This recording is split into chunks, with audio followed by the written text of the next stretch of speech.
they talked about the archons were the, if you like, like cyborg, we would call it, troops of something they call the demiurge. And the demiurge is what Christians call the devil and this negative force. And what these writings said is that this reality that we're experiencing was not created by some divine force. It was created by the demiurge and the archons, and it was a fake reality. And that they manipulated by accessing the human psyche and manipulating humans' perception of reality. And there was some very, very interesting things that they said about the archons. And one was that they lacked the ability to express the creative force. I would put it like this. If you gave them a blank sheet of paper and said, create something like a reality, they couldn't do it. But what the Gnostic writings say is they're experts at taking something that already exists, like the reality before this hijack, as I would call it, the one we experience now, and twist it. They piggyback something already created and twist it. Something else, they said the archons did. And, you're going back to something that's been estimated, I think, around 400 AD, these writings were buried.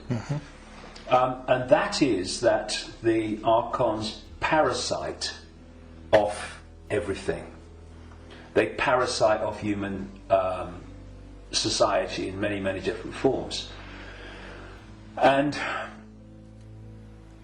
I read this stuff and I'm going, whoa, this is my own books over the years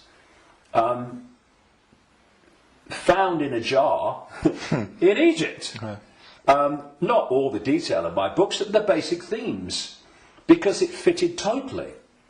And then you go to the Islamic belief. And not just the Islamic belief, because this came from pre-Islamic Arabia originally. And that is the very considerable focus in Islam on energetic beings they call the jinn. And when you look at the jinn and you look at what the Gnostics said about the archons, hallelujah, hello, they're the same thing. And then you go around other cultures and you see the same recurring theme. And so when you look then at human society,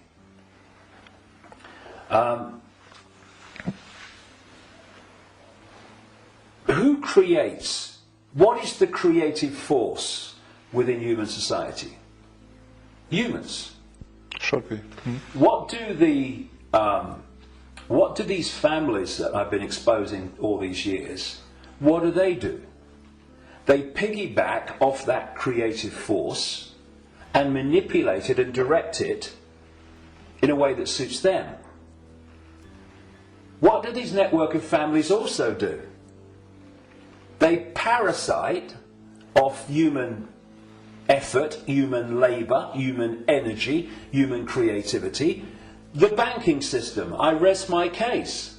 What is the global banking system except a structure totally focused on parasiting the energy and off the efforts of the human population?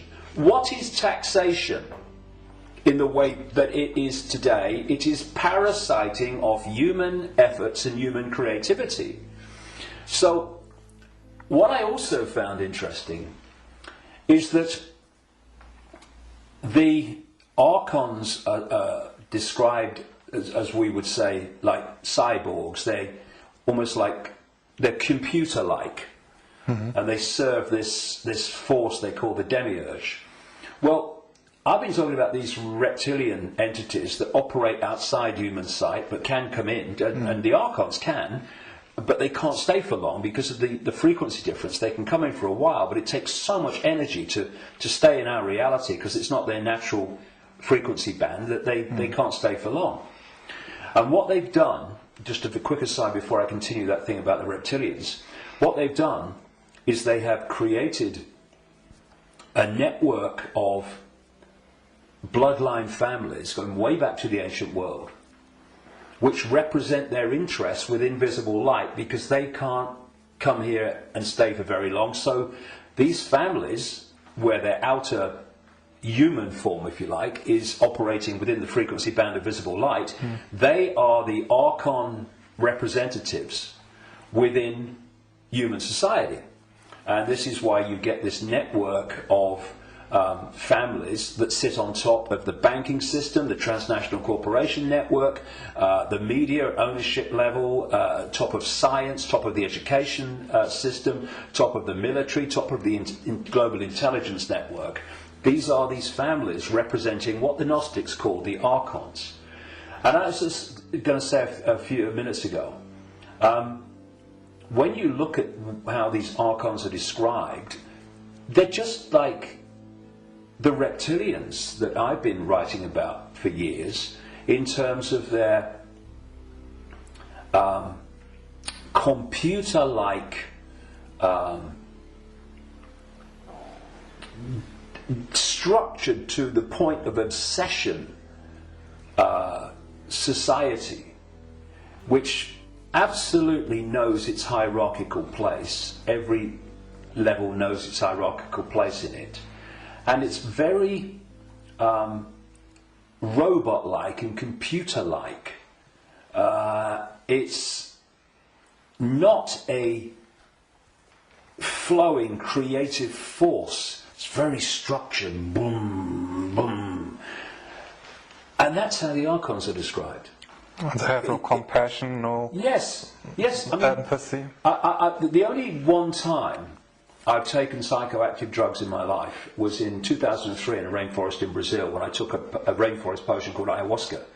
And I went into, I had an amazing time, some people had a bad time on it, and for 5 hours, this voice, so strong when I went into an altered state of perception, talked to me so loudly and so powerful about the illusory nature of reality for 5 hours. And when I came back, and because I had instant memory of all of it, when I came back and checked it all out, you could see very quickly that mainstream science in all its different disciplines has shown that what I was told that night is true, but because the disciplines are kept apart and are war with each other for funding and precedence, that the dots never get put together because they're not meant to. We're not supposed to know what reality we are experiencing. It gives us too much power once we know. And this voice said to me at one point, about when he's talking about the computer-like nature of these manipulators, if you programmed a computer to abuse a child, would the computer have any problem with it? No. Why? Because it would just decode the data and act in line with the data, the software program. And this reptilian force is very much like that. Very structured, very predictable. And interestingly, because most people don't realise this, but one of the most important parts of the human brain in terms of human behaviour and response and reaction to situations is called the reptilian brain, or the R complex. And when you look at the traits of the reptilian brain within the human brain, of course other parts of the brain balance that out, or should do, but when you have more reptilian genetics, those traits of the reptilian brain are obviously more extreme and more pronounced.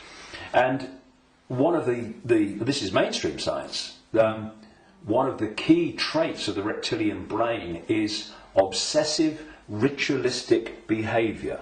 And what is ritualistic behavior?